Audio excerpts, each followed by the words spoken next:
नमस्कार विद्यार्थी मित्रांनो. तर मी आज आपल्यासाठी खूप महत्त्वाचा धडा घेऊन आलेलो आहे आणि त्या धड्याचे नाव आहे पेशी व पेशीची संरचना, सेल अँड सेल स्ट्रक्चर, किंवा याला दुसरं पण नावाने ओळखतात पेशी व पेशीचे अंगके, सेल अँड सेल ऑर्गॅनेलिज. यामध्ये आपण काय पाहणार आहात ते सर्वप्रथम पाहूयात. पेशीची व्याख्या, त्यानंतर मृत पेशीचा शोध कोणी लावला, जिवंत पेशींचा शोध कोणी लावला, पुन्हा पेशीचे दोन प्रकार आहेत, आदिकेंद्रकी पेशी, दृश्य केंद्रकी पेशी, यांची उदाहरणं पाहणार आहे आपण. यांच्यामधला फरक काय आहे ते पाहणार आहेत. पुन्हा आकारानुसार जीवाणूंचे काही प्रकार पडतात 4, ते देखील या ठिकाणी आपण पाहणार आहोत. त्यानंतर पेशी सिद्धांत कोणी मांडला, नंतर आधुनिक पेशी सिद्धांत कोणी मांडला, लहान पेशी, मोठी पेशी, लांब पेशी, हे सतत येणारे प्रश्न आहेत. पुन्हा केंद्रक, तसेच पेशीमधील काही महत्त्वाची पेशी अंगके आहेत, जसे की केंद्र काय, आंतरद्रव्यजालिका काय आहे, पुन्हा त्याचे प्रकार कसे पडतात, पुन्हा रायबोझोम काय आहे, पुन्हा गॉल्गी संकुल काय आहे, मायटोकॉन्ड्रिया, त्यालाच आपण तंतुकणिका म्हणतो, हरित लवक, क्लोरोप्लास्ट, हे तसेच लयकारिका, लायसोझोम, अशा रिक्तिका, असे अनेक आपण पेशी अंगक आणि त्यांचे महत्त्वाचे छोटेसे टॉपिक पाहणार आहोत. तर आपण पेपर आणि पेन घेऊन या लेक्चरला बसायचं आहे. आपल्याला लिहून घ्यायचं आहे, कारण लेक्चर ऐकून काही फायदा होणार नाही, थोडंफार लिहावं लागेल.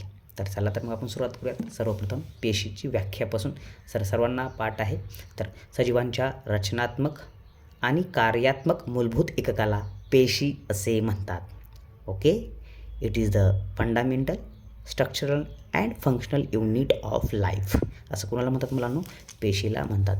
युनिट ऑफ लाईफ असं शॉर्टकटमध्ये आपण म्हणू शकतो. ओके, कुणाला मुलांनो?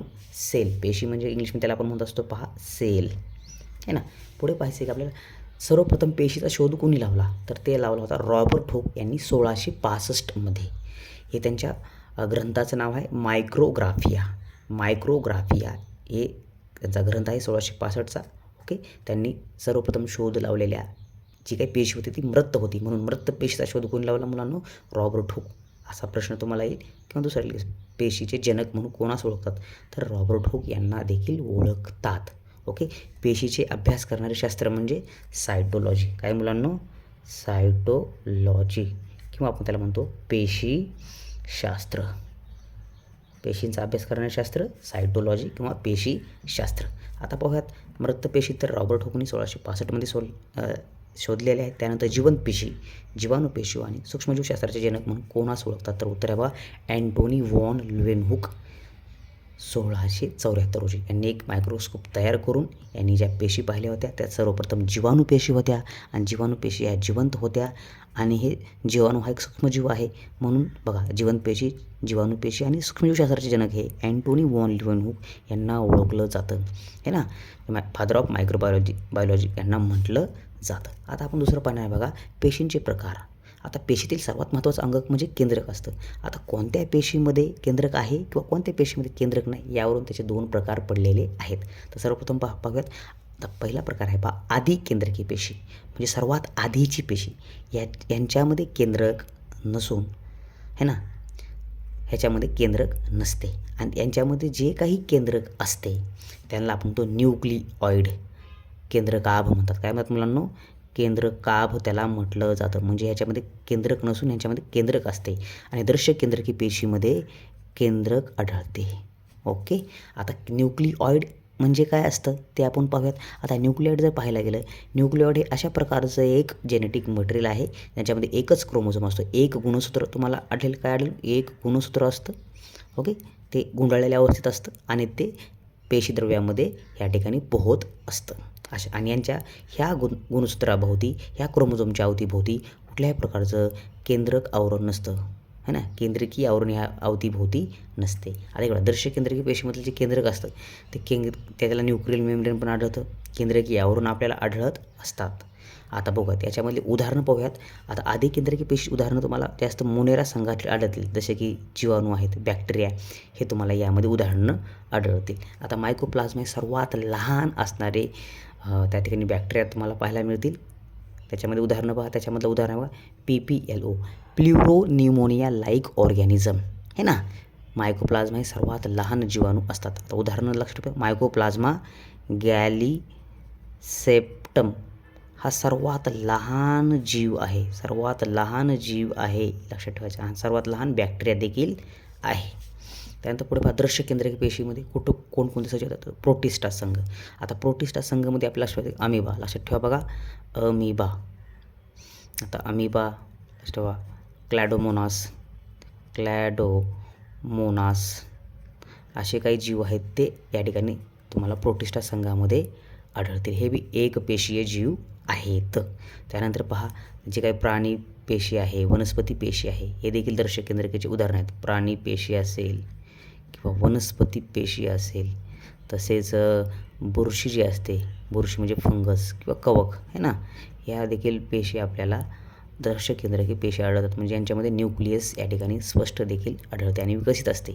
यांचं न्यूक्लियस अविकसित असतं, यांचं न्यूक्लियस हे विकसित असतं.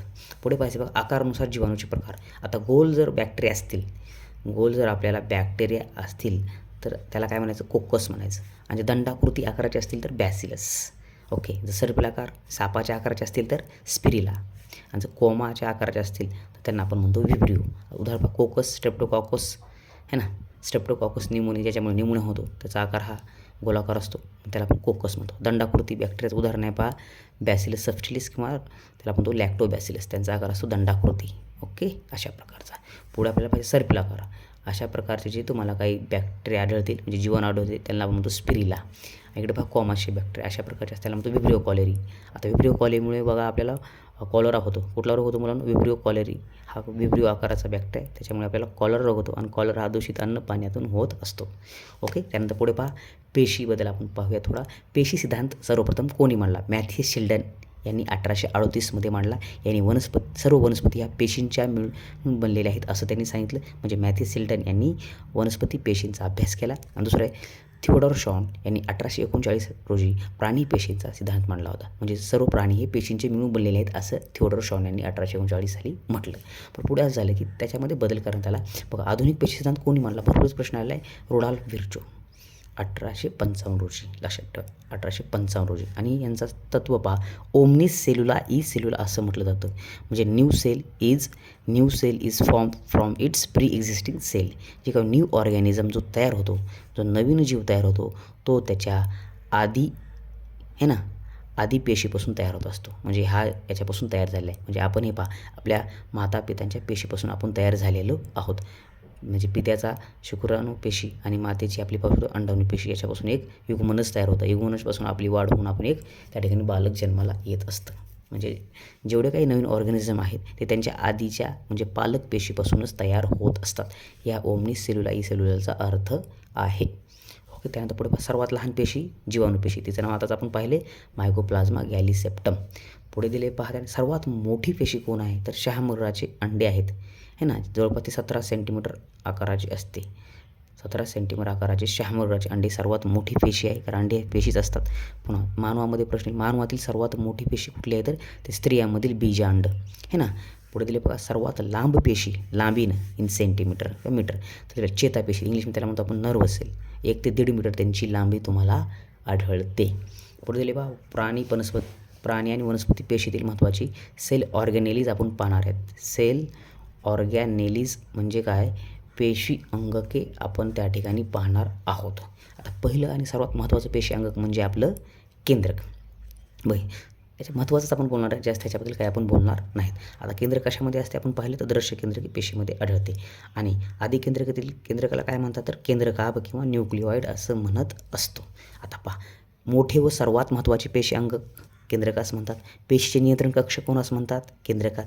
काही अपवाद आपण त्या ठिकाणी पाहणार आहोत. सस्तनी प्राण्यांच्या RBCमध्ये केंद्रक नसते. हा तुम्हाला स्टार पॉईंट लक्षात ठेवायचा आहे. त्यानंतर पुढे दिले पहा, उंट एक हा सस्तनी प्राणी आहे, तरी पण त्याच्या RBCमध्ये केंद्रक आढळते. थोडं इथं या ठिकाणी एक अपवाद लक्षात, म्हणजे सस्तनी प्राण्यांच्या RBCमध्ये केंद्रक नसतेच, पण एक अपवाद आहे की उंटाच्या RBCमध्ये केंद्रक आढळते. हा अपवाद आहे. अपवादावरती प्रश्न येऊ शकतात. पुढे दिले पहा, आंतरद्रव्य जालिका हे एक पेशी अंगक आहे, त्याला आपण म्हणतो एंडोप्लाझ्मिक रेटिक्युलम. याचे देखील 2 प्रकार आहेत. एक आहे रफ एंडोप्लाझ्मिक रेटिक्युलम म्हणजे आरिया, आणि दुसरा आहे स्मूथ एंडोप्लाझ्मिक रेटिक्युलम म्हणजे SER. ओके, आता पहिला जो प्रकार आहे आंतरद्रव्य जालिका, याच्याबद्दल आपण पाहूयात. त्याला आपण म्हणतो असं खडबडीत आंतरद्रव्यजालिका. खडबडीत का? कारण त्याच्या पृष्ठभागावरती काय असतात तर रायबोझोम आढळतात आणि रायबोझोमला आपण protein factory of the cell म्हणतो. प्रथिनांचा कारखाना आपण कोणाला म्हणतो? रायबोझोमला. म्हणून खडबडीत आंतरद्रव्यजालिका ही प्रथिनांचे काय करते मुलांनो? संश्लेषण करत असते. पुढे दिले पहा गुळगुळीत आंतरद्रव्यजालिका म्हणजे या आंतरद्रव्यजालिकेच्या पृष्ठभागावरती रायबोझोम नसतात. आणि जर असतील तर प्रथिन संश्लेषणाचे कार्य करतील, नसतील तर ते कशाचे कार्य करतात तर मेद संश्लेषणाचे कार्य करतात. म्हणजे RERचे कार्य काय? Protein synthesis. SERचे कार्य काय तर फॅट सिंथेसिस. ओके. परंतु इथे एक प्रश्न आहे पहा, आंतरद्रव्यजालिका यास काय म्हणतात? पेशीची वहन संस्था असे कोणास म्हणतात? तर आंतरद्रव्यजालिका म्हणजे एंडोप्लाझ्मिक रेटिक्युलम यास म्हणतात. दुसरा दिले पहा, पेशीची परिवहन संस्था देखील ते शब्द आहे, असं देखील त्याला म्हटलं जातं. ओके. आता त्या ठिकाणी आपण दुसरं एक महत्त्वाचं पेशी अंगक आहे, त्याला आपण म्हणत असतो गॉल्गी संकुल. ओके. गॉल्गी संकुलाबद्दल सहसा एकच प्रश्न आलेला आहे की याचा शोध कोणी लावला? 1898 साली कॅमिलो गॉल्गी यांनी लावला. नावातच आहे कॅमिलो गॉल्गी यांनी गॉल्गी संकुलाचा शोध लावला. ओके. आता गोलीय पिटिका असे देखील यास म्हणतात. पेशीतील स्रावी अंगक असे कोणास म्हणतात तर गॉल्गी संकुल यासच म्हणतात. आता याची कार्य काय आहेत पहा, गॉल्गी संकुलाची कार्य काय? तर 3 कार्य आहेत. जे पेशीभित्तिक आहे म्हणजे सेल वॉल असेल है ना. दुसरं पहा प्रद्रव्य पटल म्हणजे प्लाझ्मा मेम्ब्रेन असेल है ना, प्लाझ्मा मेम्ब्रेन असेल यांचा शोध देखील यांची निर्मिती आणि लयकारिका म्हणजे काय? लायसोझोम यांची निर्मिती करणे हे गॉल्गी संकुलाचे कार्य आहे. ओके. तर परत पाहू, कार्य पेशी भित्तिका म्हणजे सेल वॉल असेल, प्रद्रव्य पटल म्हणजे प्लाझ्मा मेम्ब्रेन असेल किंवा त्याला आपण सेल मेम्ब्रेन देखील असं म्हणत असतो, आणि लयकारिका म्हणजे लायसोझोमची निर्मिती देखील ह्या स्रावी अंगक हेच करतात, गॉल्गी संकुल करतात. ओके. तर पुढं आपण पाहूयात लयकारिका. लगेच पाहू आपण. तर लयकारिकांचा शोध लावला डी डुवे यांनी 1955 रोजी. हे लक्षात ठेवायचं आहे. आता या लयकारिकावरती एकच प्रश्न येतो की कशाच काय म्हणतात, याच्यावरती प्रश्न असतो. याच्या सगळ्याच प्रश्न तो हा पहा, आत्मघाती पिशव्या असे कोणास म्हणतात? म्हणजे सुसाईड बॅग असे कोणास म्हणतात तर लयकारिका. अजूनही तर काही आहेत नाव, ते आपण पाहूयात आज. ओके. तर टाकाऊ पदार्थांची विल्हेवाट लावणारी संस्था कोणती आहे मुलांनो? लयकारिका, लायसोझोम. दुसऱ्या पचन पिशव्या असे कोणास म्हणतात तर लयकारिका. पचन पिशव्या म्हणजे डायजेस्टिव्ह बॅग्स. पुन्हा उद्ध्वस्त करणारे पथक असे कोणास म्हणतात तर लयकारिकास. पुन्हा आत्मघाती पिशव्या म्हणजेच काय? सुसाईड बॅग असे कोणास म्हणतात तर लयकारिका. आणि ही तर एक स्टार तुम्हाला पॉईंट लक्षात ठेवायचं की उपासमारीच्या काळात प्रथिने व मेदापासून ऊर्जा निर्मिती केली जाते. कशापासून मुलांनो? लयकारिका. लयकारिकातील प्रथिने व मेदापासून उपासमारीच्या काळात शरीराला लागणारी ऊर्जा तयार केली जाते. कारण उपासमारीच्या काळामध्ये कार्बोहायड्रेट वगैरे शरीरातले संपलेले असतात, म्हणून राहतात फॅट्स आणि प्रोटीन ते याच्यामध्ये असतात, त्याचा वापर केला जातो. ओके. पुढे पहा लवके आहेत. तर लवके म्हणजे प्लास्टिड्स. आता प्लास्टिकचे 2 प्रकार आहेत, अवर्ण लवके आणि दुसरे आहेत वर्ण लवके. आता अवर्ण म्हणजे ह्याला वर्ण नसतं, वर्ण म्हणजे ह्याला रंग नसतो, म्हणजे ह्या रंगहीन. अवर्ण लवके ह्या रंगहीन आहेत. आता वर्ण लवके हे रंगीत असतात, म्हणजे ह्यांच्यामध्ये पण विविध रंगाचे हे वर्णलौके आपल्याला आढळतात. तर सर्वप्रथम पाहूयात आपण अवर्णलौके यांचं मुख्य कार्य अन्नाचं संचयन करणे. आता आपल्यामध्ये 3च मुख्य अन्न असतात, कार्बोहायड्रेट, फॅट आणि प्रोटीन. तर बघा आता अमायलोप्लास्ट हे एक अवर्णकाचा प्रकार आहे, अवर्णलौकाचा. आता अमायलोप्लास्टमध्ये कार्बोहायड्रेट असतात, दुसरा एक एलिओप्लास्टमध्ये फॅट्स असतात आणि प्रोटीनोप्लास्टमध्ये प्रोटीन असतात. म्हणजे अमायलोप्लास्टमध्ये कर्बोदके, एलिओप्लास्टमध्ये मेद म्हणजे फॅट आणि प्रोटीनोप्लास्टमध्ये प्रथिन म्हणजे प्रोटीनची संचयन केलं जातं, म्हणजे स्टोरेज केलं जातं. म्हणजे जे काही कार्बोहायड्रेट, प्रोटीन, फॅट्स तयार होतात ते यांच्यामध्ये साठवले जातात. ओके. हे झालं आपलं अवर्णलौके. आता पुढचं आपण पाहू वर्णलौके. याच्यामुळे वनस्पतीच्या विविध अवयवांना रंग प्राप्त होतो. आता पाहू आपण. आता सर्वप्रथम आपण या ठिकाणी पाहण्यात पहा की हा प्रश्न तुम्हाला सर्वप्रथम भरपूर आलेला आहे. हरित लौकातील डॅश डॅश रंगद्रव्यामुळे झाडांची पाने हिरवी असतात किंवा हिरवी होतात. तर त्याचं कारण आहे मुलांनो हरितद्रव्य. इंग्लिशमध्ये त्या हरितद्रव्याला म्हणतो आपण क्लोरोफिल. आणि क्लोरोफिलमुळे वनस्पतींच्या पानांना हिरवा रंग म्हणजे ग्रीन रंग प्राप्त होत असतो. परत इतरही वनस्पती फक्त या हिरव्याच रंगाचे असतात का? अजूनही त्याचे काही दुसरे अवयव असतील, विविध रंगाचे असतात. किंवा कधी वनस्पतीचा पानाचा रंग देखील बदलतो किंवा फळांचा रंग विविध असतो किंवा भरपूर फळं, टोमॅटो आहे, वांगे आहेत, जांभूळ आहे किंवा गाजर आहे, यांचे रंग पण विविध आहेत. रंग विविध हे या रंगद्रव्यामुळे म्हणजे पिगमेंटमुळे असतात. आता बघू आपण हरित लौकामुळे कोणता रंग प्राप्त होतो मुलांनो? हिरवा रंग. तो कोणत्या रंगद्रव्यामुळे तर हरितद्रव्यामुळे प्राप्त होत असतो. पुन्हा झांतोफिलमुळे पिवळा रंग दिसतो. तसे फळं पिकल्यानंतर पहा, पानं पिकल्यानंतर पिवळी होतात ना, तर ती झांतोफिलमुळे. आता दुसरं पहा, लायकोपिनमुळे लाल रंग प्राप्त होतो. उदाहरण द्या, लाल मिरची आणि टोमॅटो. लाल टोमॅटो आणि लाल मिरची हे का दिसतात, तर लायकोपिन या पिगमेंटमुळे. ही आपण या ठिकाणी पिगमेंट्स पाहतोय. काय पाहतो मुलांनो, पिगमेंट्स म्हणजे मराठी त्याला म्हणतो आपण रंगद्रव्य. ओके, तर पहिले रंगद्रव्य आपण कुठलं पाहिलं मुलांनो, हरितलवकातील हरितद्रव्य. काय मुलांनो, हरितद्रव्य. हरितद्रव्यामुळे त्याला हिरवा रंग प्राप्त होत असतो, है ना. पुन्हा झांतोफिलमुळे पिवळा रंग, लायकोपिनमुळे लाल रंग, आणि त्यानंतर पुढे पहा, कॅरोटीनमुळे नारंगी रंग. जसं गाजराचा रंग जो असतो तो कॅरोटीनमुळे असतो. ओके, त्यानंतर पुढे लक्षात ठेवा, अँथोसायनिनमुळे जांभळा आणि निळा रंग होतो. अँथोसायनिनमुळे जांभळा निळा. आता उदाहरणार्थ वांगी आणि जांभळाचा रंग काय असतो मुलांनो, जांभळा निळा. ते कोणामुळे असतो, तर अँथोसायनिनमुळे असतो. त्यानंतर पहा, गडद गुलबक्षी रंग. जसं कंदमुळे आणि बीट यांचा रंग कसा असतो, गडद गुलबक्षी असतो. तो कोणामुळे असतो मुलांनो, बिटालिन्समुळे असतो. ओके, त्यानंतर पुढे पाहूया आपण. हा प्रश्न भरपूर आलेला आहे. पेशीचे स्वयंपाकघर असे कोणास म्हणतात, तर हरितलवकास असे म्हणतात. म्हणजे kitchen house of the cell असे कोणास म्हणतात. Kitchen house of the cell असे कोणास म्हणतात, तर म्हणतात मुलांनो, हरितलवकास म्हणत असतात. ओके, चला आता सगळ्यात महत्त्वाचं आपल्याला पाहिजे बघा, तंतुकणिका. तंतुकणिकावरती तर सतत प्रश्न असतं, लक्षात ठेवायचे. पहा, त्याला आपण इंग्लिशमध्ये मायटोकॉन्ड्रिया म्हणतो. प्रश्न हा येऊन गेलेला आहे आताच, पाहू शकता तुम्ही. Power house of the cell किंवा मराठीत त्याला म्हणतो पेशीचे ऊर्जा निर्मिती केंद्र असे कोणास म्हणतात, तर तंतुकणिका किंवा मायटोकॉन्ड्रियास म्हणत असतात. पुढे दिले पहा त्या ठिकाणी अजून म्हणा, ऊर्जा निर्मिती केंद्र असे कोणास म्हणतात, तर तंतुकणिका असंच म्हणतात. कारण तंतुकणिकाचे कार्य काय मुलांनो, ATP तयार करणे, आणि ATPपासूनच आपल्याला काय मिळते मुलांनो, ऊर्जा मिळत असते. म्हणजे ऊर्जा निर्मिती केंद्र म्हणजेच काय निर्मिती केंद्र, तर ATP निर्मिती केंद्र असे कोणास म्हणतात, तर तंतुकणिकेस म्हणत असतात, है ना. तर ATP आहेत, लक्षात ठेवा. करन्सी ऑफ द सेल याला म्हणतो आपण. काय म्हणतो मुलांनो, ATPला आपण करन्सी ऑफ द सेल असं म्हणत असतो. म्हणजे पेशीची मुद्रा याला म्हणतो. काय, पेशीतील मुद्रा. काय मुलांनो, ऊर्जेची मुद्रा. पेशीची करन्सी ऑफ द सेल म्हणजे ऊर्जा मुद्रा. ऊर्जा मुद्रा असे कोणाला म्हटलं जातं मुलांना, तर ATPला म्हणतात. ॲडेनोसिन ट्रायफॉस्फेट त्याचा फुल फॉर्म आहे. पुढे पाहू शकतो. आता RBC कुठं असतात कुठं नसतात ते एक लक्षात ठेवा. तर स्टार पॉईंटला मानवी RBCमध्ये तंतुकणिका नसतात. आपल्या RBCमध्ये तंतुकणिका आढळत नाहीत, कारण त्या RBCमध्ये हिमोग्लोबिन असते म्हणून असतं, असं लक्षात ठेवा. हिमोग्लोबिन महत्त्वाचं आहे, आणि हिमोग्लोबिनमध्ये त्या ठिकाणी तुम्हाला भरपूर सारे तुम्हाला लोह पाहायला मिळतील, है ना. त्यांची संख्या हिमोग्लोबिन जास्त असेल तर त्या ठिकाणी आयरन जास्त असेल, आयरन जास्त असेल ते ऑक्सिजनचं वहन करेल, कारण RBCचं काम काय, तर ऑक्सिजनचे वहन करणे. आता त्याच्यामध्ये हिमोग्लोबिन महत्त्वाचं आहे का केंद्रक महत्त्वाचं आहे, हिमोग्लोबिन महत्त्वाचं आहे म्हणून त्या ठिकाणी केंद्रक नाही, एवढं लक्षात ठेवा. पण या ठिकाणी अपवाद आहे, पण उंट या सस्तनी प्राण्यांच्या RBCमध्ये तंतुकणिका आढळतात.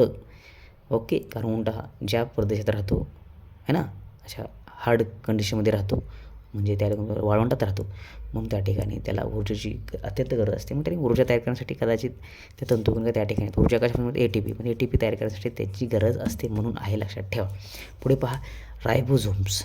आता रायबोझोम्सबद्दल भरपूर प्रश्न येतात. त्याचं काय आहे बघा, प्रथिनांचा कारखाना असे कोणात म्हणतात, protein factory of the cell असे कोणास म्हणतात, किंवा प्रथिनांचा कारखाना असे कोणास म्हणतात, तर रायबोझोम्स. याचे पण दोन प्रकार आहेत, 70S प्रकारचे रायबोझोम आणि दुसरा आहे 80S प्रकारचे रायबोझोम. आता 70S प्रकारचे रायबोझोम हे कोणत्या पेशीमध्ये आढळतात मुलांना, तर हे आदिकेंद्रकी पेशी म्हणजेच प्रोकॅरियोटिक, उदाहरण त्यांचे जीवाणूमध्ये तुम्हाला आढळतात. पुढे पाहू अजून बघा, 70S प्रकारचे जीवाणू काही दृश्य केंद्रकी पेशीतील तंतुकणिका आणि हरितलवकामध्ये आढळतात. म्हणजे तंतुकणिका आणि हरितलवकाच्या आतमध्ये 70S प्रकारचे रायबोझोम असतात. दुसरं आपल्याला पाहिजे 80S प्रकारचे रायबोझोम कुठं आढळतात मुलांना, तर दृश्य केंद्रकी पेशीमध्ये आपल्याला 80S प्रकारचे रायबोझोम आढळतात. ते पेशीद्रव्यात तुम्हाला आढळतील. ओके, परंतु दृश्य केंद्रकी पेशीमध्ये तंतुकणिका आणि हरितलवक असतात, त्यांच्या आतमध्ये मात्र 70S प्रकारचे काय असतात, तर रायबोझोम असतात, स्वतः प्रोटीन तयार करण्यासाठी, है ना. ह्यांच्यामध्ये प्लाझमिड देखील तुम्हाला पाहायला मिळतो. तंतुकणिकामध्ये आणि हरितलवकामध्ये प्लाझमिड आपल्याला पाहायला मिळतो. पुढे पहा रिक्तिका. आता हे सर्वात महत्त्वाचं आहे. रिक्तिका म्हणजे काय? व्हॅक्यूल. आता वनस्पती पेशीमध्ये व्हॅक्यूल हे सर्वात मोठे असते. त्याच्यामुळे त्या वनस्पतीच्या पेशी दृढ आणि मजबूत असतात. आपण आपल्याला मारून पाहिलं तर आपल्याला इजा होते, लागतं. परंतु वनस्पतीला मारून पहा, आपल्यालाच लागतं. म्हणजे त्या किती कठोर आणि मजबूत आहेत. त्या कोणामुळे असतात मुलांनो? रिक्तिका. कारण रिक्तिकेमध्ये तुम्हाला जास्त वॉटर अँड मिनरलचं काय केलं असतं तर साठवणूक केलेली असते. म्हणजे स्थायू तसे द्रव पदार्थांची साठवणूक ही या पिशव्यामध्ये करतात. म्हणून याला storage house of the cell म्हणतात. त्यांच्यामध्ये काय असतं? वॉटर मिनरल आणि काही महत्त्वाचे गॅसेस पण तुम्हाला पाहायला मिळतात. आता रिक्तिकाच्या आवरणास, बाह्य आवरणास काय म्हणतात मुलांनो? तर टोनोप्लास्ट. खरं रिक्तिकास एकच आवरण असतं. एकेरी आवरण असणारं पेशी अंग काय? त्याला आपण म्हणतो टोनोप्लास्ट. ठीक आहे. तसे पहा आपण या ठिकाणी पाहूयात की एकेरी आवरण असणाऱ्या काही आपण पेशी अंग पाहूयात. बघा सर्वप्रथम पाहूयात की जे एकेरी आवरण असणारे पेशी अंग आपण त्या ठिकाणी पाहणार आहे. ओके. तर लक्षात सर्वप्रथम आपल्याला लिहायचं आहे पहा त्या ठिकाणी. त्याला एंडोप्लाझ्मिक रेटिक्युलम म्हणजे आंतरद्रव्य जालिका. त्यानंतर गॉल्गी बॉडी म्हणजे काय? किंवा गॉल्गी संकुल त्याला आपण गॉल्गी संकुल असे म्हणत असतो. त्यानंतर पुढे अजून बघा लयकारिका म्हणजे काय? लायसोझोम असेल किंवा यांच्यामध्ये सहसा ह्या एकेरी आवरण असतं. ओके. किंवा रिक्तिका त्याच्यामध्ये म्हणजे व्हॅक्यूल. सगळ्यामध्ये या ठिकाणी एकेरी आवरण तुम्हाला आढळते. आता का दुहेरी आवरण असतं. दुहेरी आवरण असणारे पेशी अंग कोणकोणते आहेत? तर सर्वप्रथम लिहा केंद्रक लिहायचं. काय लिहायचं मुलांनो? केंद्रक म्हणजे काय? न्यूक्लियस. त्यानंतर लिहा मायटोकॉन्ड्रिया म्हणजे काय? तंतुकणिका. मायटोकॉन्ड्रिया आहे, तंतुकणिका आहे. तसेच क्लोरोप्लास्ट म्हणजे काय? हरितद्रव. यांच्यामध्ये आपल्याला दुहेरी आवरण असणारे काय आढळते मुलांनो? पेशी अंग आढळते. ओके. तर एवढं तुम्हाला लक्षात ठेवायचं आहे. आता बघा रायबोझोम यांना कुठल्याच प्रकारचं आवरण नसतं. लक्षात ठेवा. आवरण विरहित कुठल्या तर म्हणजे त्याला नॉन मेम्ब्रेन बाउंड ऑर्गॅनेल आहे ना, त्यांच्यामध्ये कुठल्या प्रकारचं नसतं. रायबोझोम जे काही आहेत यांच्या अवतीभोवती आवरण नसते. काय नसते? आवरण नसते. अजून कोण काय मुलांना? त्यानंतर तारक काय हे फक्त प्राणी पेशीमध्ये आढळतात. तारक काय हे प्राणी पेशीमध्ये आढळतात आणि यांना पण त्या ठिकाणी त्या पेशीभोवती आवरण नसतं. ह्याला सेंट्रिओल म्हणतो. काय म्हणतो आपण? सेंट्रिओलला कुठल्याही प्रकारचं मेम्ब्रेन नसतं. रायबोझोमला आणि सेंट्रिओलला त्या प्रकारचं मेम्ब्रेन नसतं. परंतु एकेरी आवरण कोणाला असतं? एंडोप्लाझ्मिक रेटिक्युलम, गॉल्गी बॉडी, लायसोझोम, व्हॅक्यूल हे एकेरी आवरण असणारे पेशांग काय आहेत? पण दुसरे पहा त्या ठिकाणी दुहेरी आवरण असणारे न्यूक्लियस, मायटोकॉन्ड्रिया आणि क्लोरोप्लास्ट हे दुहेरी आवरण असणारे पेशी अंगके आहेत. तर चला तर मग जय हिंद मित्रांनो. तुम्हाला कसं वाटलं लेक्चर त्या ठिकाणी कमेंट वगैरे करून त्या ठिकाणी सांगा. शेअर करा मित्रांना आपल्या. आणि तुम्हाला सर्वप्रथम सांगतो की या ठिकाणी तुम्हाला लिहून देखील घ्यायचं आहे. थँक्यू.